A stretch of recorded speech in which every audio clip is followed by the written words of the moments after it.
Vamos a hablar del primer capítulo, que es el capítulo 33 de organización del sistema renal. Eh, Muy en resumen, ¿verdad? Las funciones de los riñones, vistas desde un punto de vista de, pues de un fisiólogo renal. De hecho, Gerhard Gibich, que es el que escribe estos capítulos, ¿verdad? Describió varios de los transportadores y de las funciones que ustedes van a encontrar en cualquier libro de fisiología renal. Incluso Borum describió el intercambiador entre cloruro y bicarbonato. Entonces, las personas que escribieron estos capítulos saben bastante del tema. Las funciones de los riñones, primero, filtros, así la más grosera, ¿verdad? Que es lo que primero se observó, ¿verdad? Remoción de productos metabólicos y tóxicos. Ya un poco más profundo, ¿verdad? Regulación del estatus hídrico, electrolítico y ácido base. Y bueno, ya en los últimos años, en los últimos 30 años, se ha enfatizado más la actividad hormonal, la eritrogénesis, la función endocrina de los riñones e incluso los determinantes inmunológicos de la función renal. Y cada vez somos más conscientes de que hablar de fisiología renal no es solo hablar de sodio y de agua ni de bicarbonato, sino que implica una función coordinada pues de toda la economía. La unidad funcional del estudio renal es la nefrona, ¿verdad? Un ser humano tiene aproximadamente 1 millón de nefronas en cada riñón, y los riñones pues representan apenas el 0.5 del peso corporal, más o menos 125 a 170 gramos en un varón, unos 15, 20 gramos menos en las mujeres. Tienen una cápsula fibrosa que es suave y fácilmente removible y hasta cierto punto un poquito distensible, pero esto, como ustedes bien saben, ¿verdad? No es del todo cierto y tiene algunas implicaciones pues en patologías como el síndrome de hipertensión abdominal o en la hipertensión intrarrenal, que también se describe cada vez más. Pues el ilirio va a constituir el sitio de salida de las venas, los linfáticos y el uretero, y el seno renal es el sitio de apertura del ilirio, que básicamente incluye la pelvis renal y los cálices mayores y menores.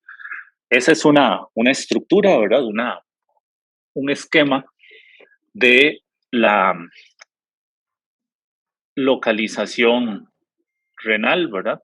Que son órganos retroperitoneales, de más grande a más pequeño, pues con una corteza y una médula, y que son irrigados por las arterias renales y drenados por las venas renales. Las arterias renales pues se van a dividir en varias arterias eh, segmentarias hasta llegar a las arterias interlobares. Luego viene una arteria arcuada que está entre la corteza y la médula, y de ahí las arterias interlobulares, las cuales dan pie a la arteriola aferente. Luego viene el glomérulo, que es una estructura vascular de más o menos 200 micras, que está constituida por un ovillo y otras estructuras que vamos a mencionar ahora. Y luego viene la arteriola eferente. Luego vienen los capilares peritubulares que vemos acá en relación con, en este caso, una pues un túbulo de una nefrona cortical, y vemos acá donde van los peritubulares de una nefrona yuxtamedular. Ven que aquí esta nefrona está cerca del límite córtico medular y esta está más adentrada en la corteza. Las asas de Henle de las neuronas, perdón, de las nefronas corticales son más cortas que las medulares, y esto influye pues en las características de concentración que tenemos a nivel de los distintos segmentos de la estructura renal y de la médula específicamente. De hecho, lo que marca la diferencia entre la médula externa y la médula interna son los límites o las horquillas de las asas de Henle corticales, de las nefronas corticales. Mencionamos que siendo apenas el 5% del peso corporal, pues los riñones reciben 20% del gasto cardíaco en reposo, con valores absolutos similares en diferentes situaciones fisiológicas, como por ejemplo en el ejercicio o en situaciones de estrés leve a moderado. Y bueno, la estructura es la misma que ya mencionamos. Ahora, las nefronas superficiales, como les mencioné, generan una red capilar densa que aporta oxígeno y nutrientes a los túbulos corticales. Tienen unas ramas, son ramas pequeñas de las arcuadas o de la porción proximal de la interlobular y suplen a una cantidad de glomérulos juxtamedulares y descienden hasta la papila. Y eso es lo que nos da los vasos rectos, ¿verdad? O sea, acá todo esto eran capilares peritubulares y estos de acá son los vasos rectos, que luego cuando hablemos de concentración y dilución urinaria vamos a ver cómo es que funcionan e influyen en el comportamiento de los riñones. El 90% de la sangre se queda en los glomérulos y en la corteza y el 10% se va a los glomérulos juxtamedulares y a la médula. La médula es ligeramente más avascular y por eso es una de las zonas con menor sensibilidad a la hipoxia, o perdón, con mayor sensibilidad en situaciones de hipoxia. Los linfáticos pues drenan los lobulillos corticales y tienen alta concentración de hormonas como eritropoyetina, pero no llegan hasta la médula renal, ya que en teoría pues eso más bien drenaría la médula y perderíamos la capacidad de concentrar la orina. Aquí se pueden ver algunos linfáticos subcapsulares, ¿verdad? Luego aquí muy en relación con las arterias arcuadas e intercalares también, van ahí a la par, pero vean que no llegan hasta la médula.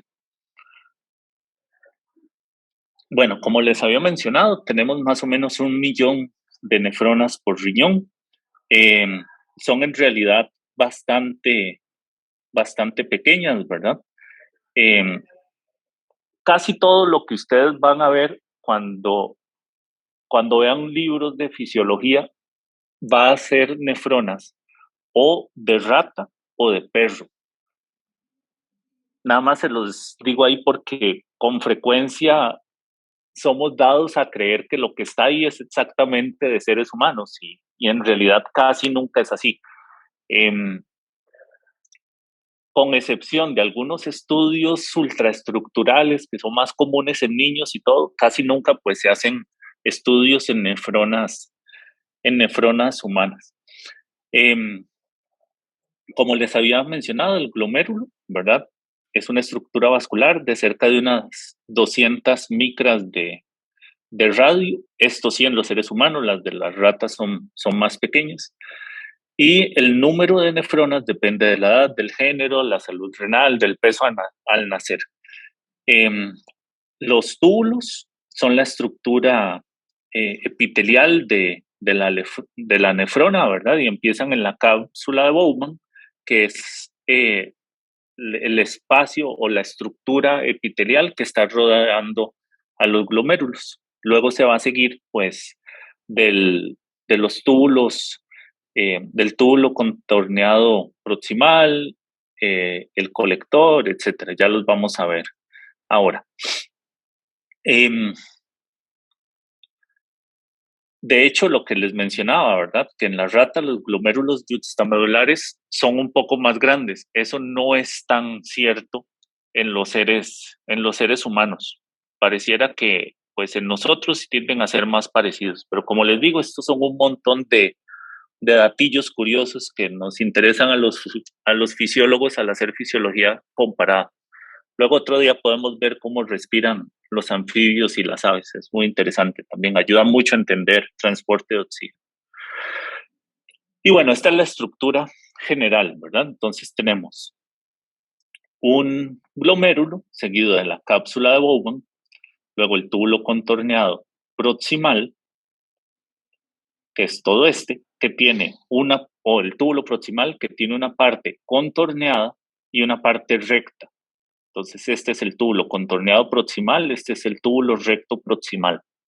Luego viene el asa de Henle, que tiene una rama descendente eh, delgada, el final del asa de Henle, que se llama la horquilla.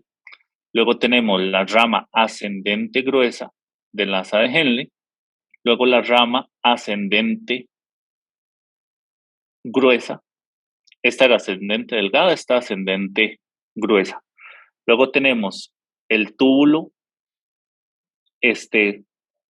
contorneado distal y luego un túbulo conector que conecta el contorneado distal con los túbulos colectores.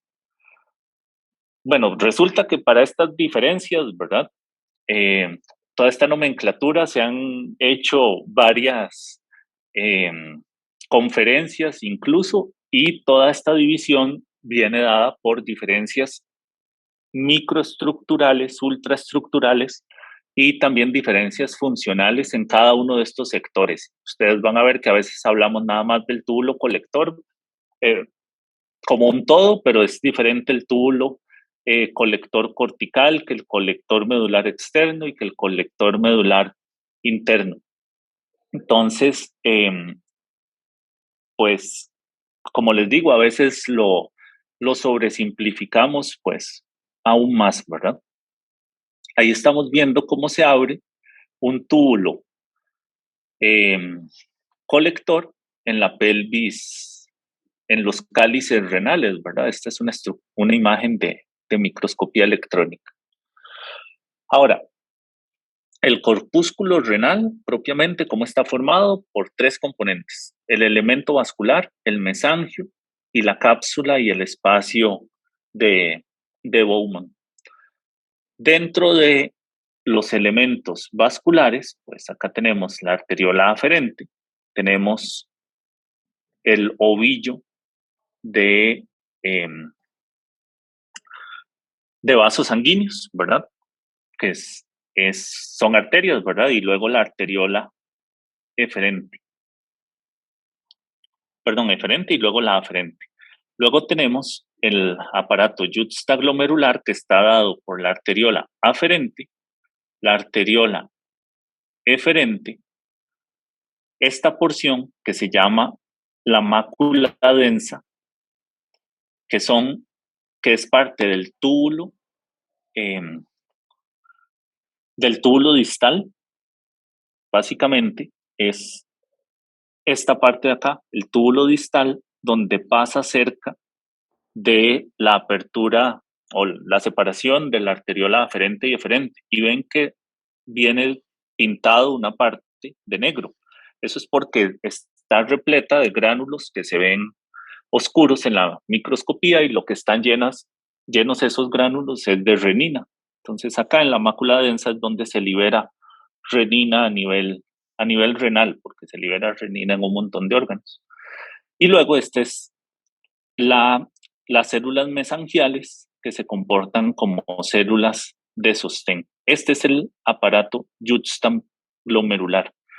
El glomérulo, como habíamos mencionado también, entonces está compuesto por los capilares, los podocitos y las células mesangiales. Las células mesangiales son las que producen la membrana basal y le dan ciertas características estructurales al glomérulo, además de tener función inmunológica. Tienen función de macrófago, producen citoquinas, interleuquinas, y también están muy implicadas en la generación durante la lesión renal. Si vemos un corte acá de estas estructuras, vamos a ver los pedicelios, que son estas estructuras en forma de pie, que son o que recuerdan un pie en la microscopía electrónica, y por eso ese nombre. Y vamos a ver también la relación que hay entre el vaso sanguíneo, una membrana basal y los pedicelios. Esos pedicelios tienen unos diafragmas que se ven acá, y si vemos esto ampliado, lo que vamos a ver son células, dos células que en realidad están acopladas. Y hay una serie de proteínas que también son las responsables de las características estructurales de esta, de esta zona, como por ejemplo la nefrina o otra, esta que ven acá, que es como una C, que es la podocina. Vean que la nefrina interactúa con la podocina. La nefrina está formando los diafragmas que unen los pedicelios, y la podocina le da estructura, mantiene la estructura de estas uniones, y además interactúa con otras proteínas como la sinaptogamina, que es esta que se ve acá en rosado, que además une estas estructuras con filamentos de actina, y por lo tanto permite que haya algún grado de movimiento entre estas estructuras.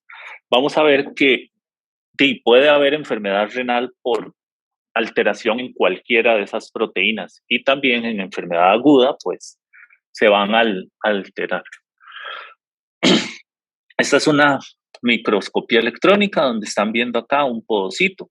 Todos estos los procesos de los podocitos, y aquí están viendo los pies de los podocitos. Entonces, como para que visualicen esas estructuras en 3 dimensiones. Luego, pues bueno, la barrera de intercambio, ¿verdad? Que es la barrera de filtración glomerular, tiene un área pues de 0.2 milímetros cuadrados por glomérulo. Es donde está el glicocálix, que es una mezcla de glicosaminoglicanos y glicoproteínas que son sintetizados por las células endoteliales y están cargados negativamente. Y luego el endotelio, que tiene la característica de tener fenestraciones de 70 a 100 nanómetros, con pequeños diafragmas que ya luego se pierden en los adultos. Y son zonas sumamente activas a nivel metabólico, a nivel de mediadores inflamatorios, sintetizan óxido nítrico, endotelina, etc. Y bueno, aquí estamos viendo, ¿verdad?, las características de la membrana basal, que tiene 3 caras, tiene una lámina rara, que es esta más clarita. Bueno, de adentro para afuera, la interna, luego la membrana densa, y luego la lámina rara externa. Estas 3 son las partes de la membrana basal. Aquí estamos viendo la célula endotelial, estas de acá son fenestraciones, y estos son los pedicelios, con acá algunos de los diafragmas.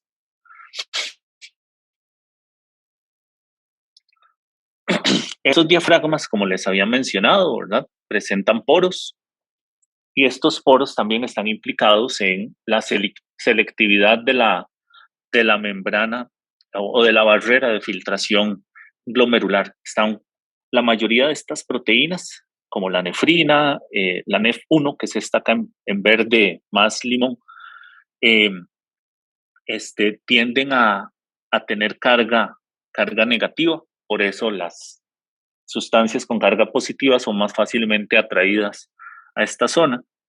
Y hay otras proteínas como la SO1 que están implicadas en las tight junctions, que son uniones estrechas entre estas zonas por donde la permeabilidad es aún menor. Luego tenemos la célula mesangial, que es esta de acá, ¿verdad?, que secreta matriz extracelular. Se continúa es continuación del músculo liso de las arteriolas aferentes y eferentes. Tiene microfilamentos, son contráctiles, producen eh, autacoides como prostaglandinas, por ejemplo. También tienen función fagocítica, como les habían dicho, y son las primeras células que regeneran tras la injuria glomerular. Y bueno, ya empezando en los túbulos, ¿verdad? Tenemos células epiteliales parietales, que son las que forman la lámina parietal de la cápsula de Bowman. Tienen un cilio y microvellos, como se ve aquí. Y esto que se ve aquí es un cilio. Van a ver que la presencia de cilios en la estructura de las células renales es sumamente común. Y se pueden diferenciar en podocitos y repoblar el glomérulo. Son células que no están del todo diferenciadas o que tienen el potencial de transformarse en otras células. Luego, las células peripolares que están cerca del aparato yuxtaglomerular es una célula de transición entre las epiteliales y las parietales y viscerales. Y luego tenemos también las células mesangiales extraglomerulares, que son estas de acá, la mácula densa, que les había mencionado, que es una región especializada de, de la unión entre la rama ascendente gruesa del asa de Henle y el túbulo contorneado distal.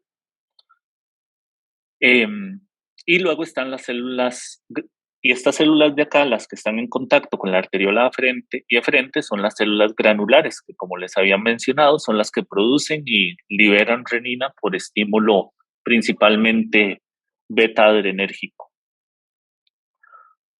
Luego, los túbulos, ¿verdad? Tenemos el túbulo proximal, que tiene 3 subdivisiones, una S1, que son células un poco más grandes, con mucho más cilios, y son las células que reabsorben la mayor cantidad de sodio. De hecho, la mayor proporción del sodio en el túbulo proximal se reabsorbe en la primera porción, en S1.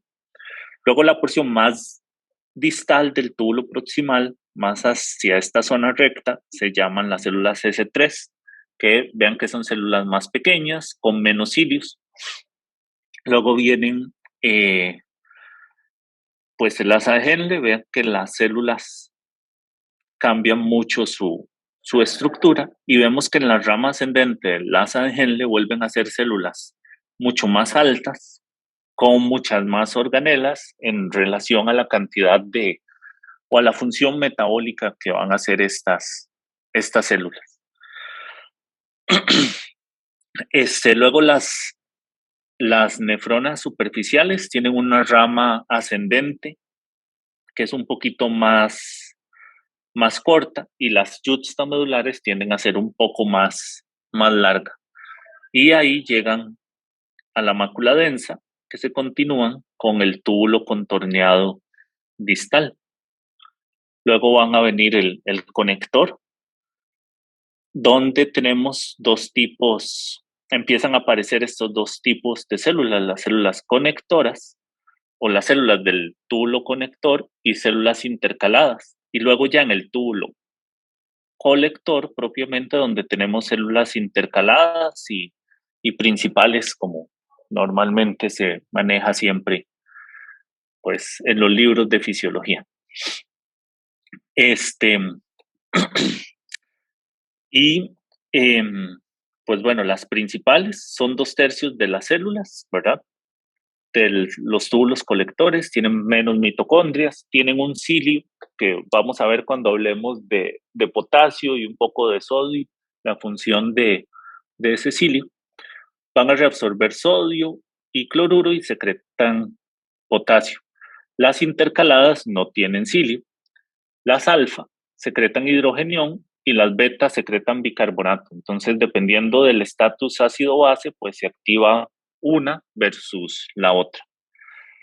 Y luego, pues los túbulos colectores, que terminan desembocando acá en el ducto de Bellini, que eran aquellas aberturas que vimos unas diapositivas atrás.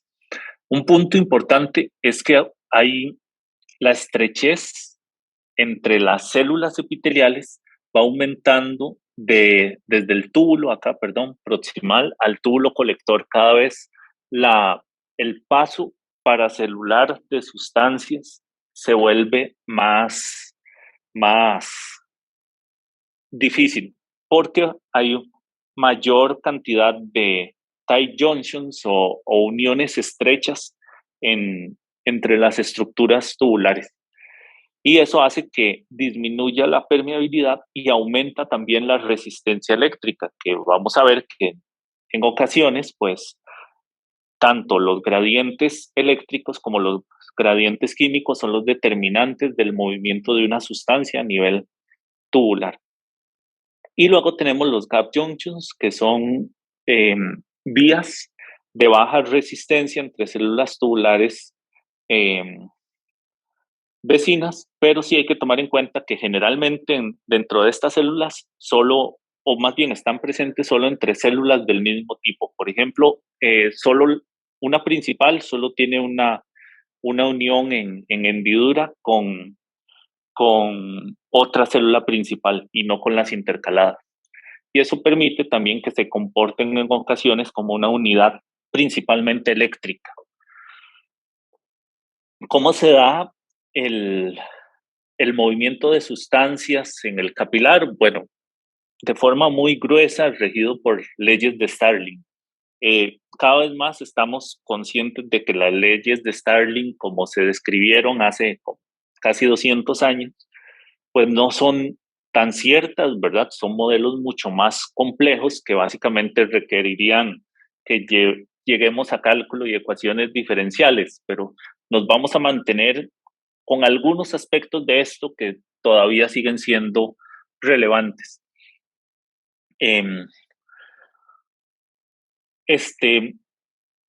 También las nefronas juxtamedulares solo hacen cerca de un 15% de la filtración glomerular. Probablemente su efecto más importante tiene que ver con el manejo tubular. Entonces, hay una diferencia. No todas las nefronas actúan exactamente igual, sino que hay mucha heterogeneidad en el comportamiento de las nefronas. Otro punto importante, que en la rama ascendente gruesa del asa Henle se secreta la proteína de TAM, más o menos de 30 a 50 miligramos por día, que es lo que se considera pues normal de excreción proteica en la orina. ¿Y qué hace la proteína de TAM? Básicamente es una proteína que evita el ingreso de algunas bacterias, como el caso de E. coli, y su ascenso por las estructuras tubulares. Y normalmente, pues prácticamente no sale albúmina. Esto es redundante. Ahora algunos aspectos de del funcionamiento renal que pues vamos a ir profundizando después. Los riñones solo tienen inervación simpática, no tienen inervación parasimpática. ¿Y de dónde viene? Del plexo celíaco y va junto a los vasos sanguíneos. Las estructuras neurales del sistema nervioso simpático, como ustedes se acuerdan, existen las varicosidades, que eso son estructuras o ensanchamientos a lo largo del axón de las neuronas, ¿verdad? En las cuales se va a dar la liberación de neurotransmisores. Lo que más se tiende a liberar por esas varicosidades es norepinefrina y dopamina. ¿Qué efectos tienen? Vasoconstricción, reabsorción de sodio y secreción de renina. También tiene fibras aferentes mielínicas que están implicadas en el varoreflejo, ya que la arteriola aferente y eferente son varorreceptores, y en el quimiorreflejo. La pelvis renal responde a niveles altos de potasio, hidrogeniones, y de esa forma también modulan el flujo sanguíneo renal. Cuando hablemos de de control del flujo sanguíneo renal, vamos a hablar un poco de eso. La función endocrina, muy resumido, ¿verdad? En el túbulo proximal se activa la vitamina D, células similares a fibroblastos en el intersticio cortical y medular son las que secretan la eritropoyetina, ¿verdad? Son los fibroblastos peritubulares o similares, o células similares a fibroblastos en el intersticio. También se producen prostaglandinas y quininas vasodilatadoras. Y las células tubulares secretan angiotensina, bradicinina, AMP cíclico, ATP hacia el lumen. Pero de eso pues todavía se está estudiando. Vamos a ver también que hay formas de estudiar el aclaramiento y transporte a nivel de los riñones. El aclaramiento es una de esas formas. Y lo otro que se hace también para saber cómo se aclara una sustancia es relaciones entre masa filtrada y masa excretada. Comparando eso, entonces podemos saber si hay una sustancia que se filtra, que se reabsorba o que se secreta. El problema es que solo da una función global de toda la nefrona. Entonces, ustedes van a ver también que en ocasiones se pueden hacer estudios de una nefrona individual o incluso se pueden hacer estudios de una porción de túbulo o estudios de membrana nada más. Ahora, el aclaramiento, básicamente un aclaramiento es el volumen virtual de plasma que es limpiado de una sustancia por unidad de tiempo. ¿Sí? Esto. Entonces, si yo quiero saber el aclaramiento de creatinina, veo cuánta creatinina o cuánto plasma limpian los riñones de creatinina por minuto o por hora o por día, la unidad de tiempo que quieran. Y puedo hacerlo para cualquier sustancia. Utilizando eso y las características de algunas sustancias, pues obtenemos información que puede ser relevante para tener idea de qué está ocurriendo. Eso sí, yo veo qué entra y veo qué sale, ya sea por las venas o por los ureteros. No sé qué ocurrió en el riñón. Como dice ahí, tratan el riñón como una caja negra, pero fue la primera forma de conocer cómo funcionaban los riñones. Y hay dos aclaramientos importantes. Uno es el ácido paraaminohipúrico, que básicamente el 100% del ácido paraaminohipúrico que viene por la arteria sale por el uretero, no vuelve nada por la vena. Entonces, el ácido paraaminohipúrico nos habla del flujo plasmático renal. Y otra sustancia que es importante, que es la inulina, nos sirve para medir la tasa de filtración glomerular. ¿Por qué? Porque lo que pasa, básicamente, se filtra libremente, no se reabsorbe y no se secreta. Y tiene algunas características, como vamos a ver ahora, que nos permiten entonces predecir que la tasa de filtración glomerular pues, es igual al aclaramiento de inulina. La diferencia entre el ácido paraaminohipúrico y la inulina es que el ácido paraaminohipúrico se elimina todo en un solo paso. La inulina no, requiere más pasos. Entonces, por eso esas diferencias, y que uno me sirve para el flujo plasmático y el otro para el aclaramiento o la tasa de filtración glomerular, perdón. También se puede hacer aclaramiento de nefrona única, se puede ver cómo se maneja el agua en los segmentos tubulares y eso se llaman las relaciones FP, que son fluido tubular versus plasma. Si yo sé que, por ejemplo, el sodio, vamos a ver, al final del túbulo proximal, el sodio es 3 veces el sodio plasmático, ¿verdad? Entonces, el flujo tubular tiene 3 veces la cantidad del plasma, entonces yo sé que esa zona se reabsorbe agua, por ejemplo. Y así es como se han dado cuenta de lo que ocurre en cada uno de los sectores de la nefrona. Y técnicas ya muy pequeñas, ¿verdad? Pero es simplemente para que si en algún momento ven cómo se hace esto o leen un artículo, pues entiendan cómo es, ¿verdad? Por ejemplo, para saber eh, qué pasa en una zona de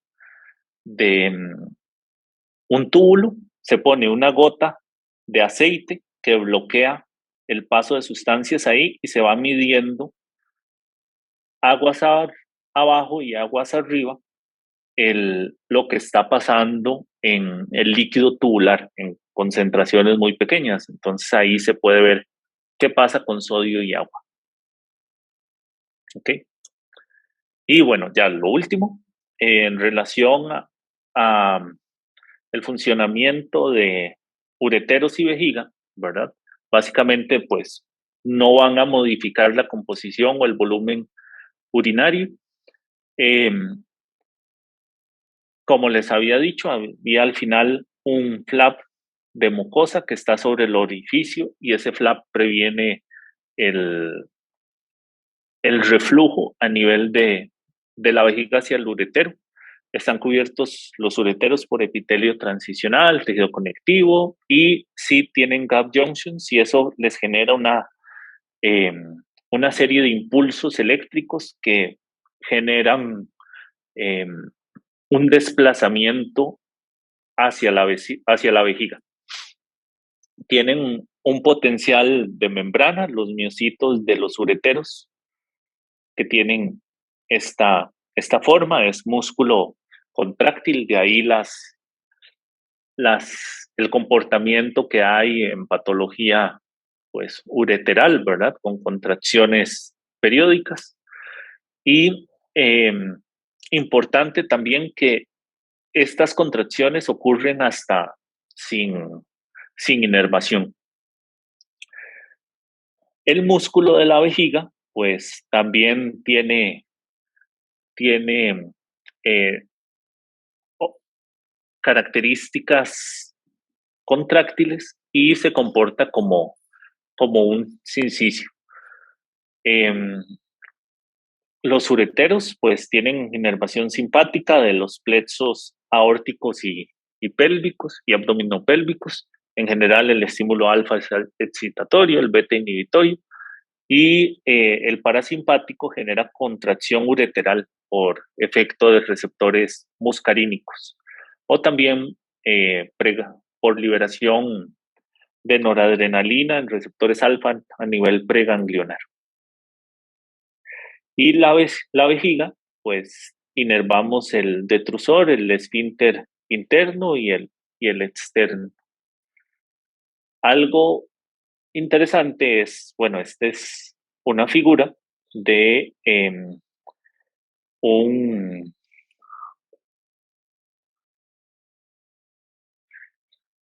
un estudio urodinámico, donde se ve lo que pasa con la presión intravesical al aumentar el volumen de, de líquido que contiene. De ahí que se obtenga pues el reflejo y la sensación de micción. El tono va a estar dado por la relación entre el volumen urinario y la presión intravesical.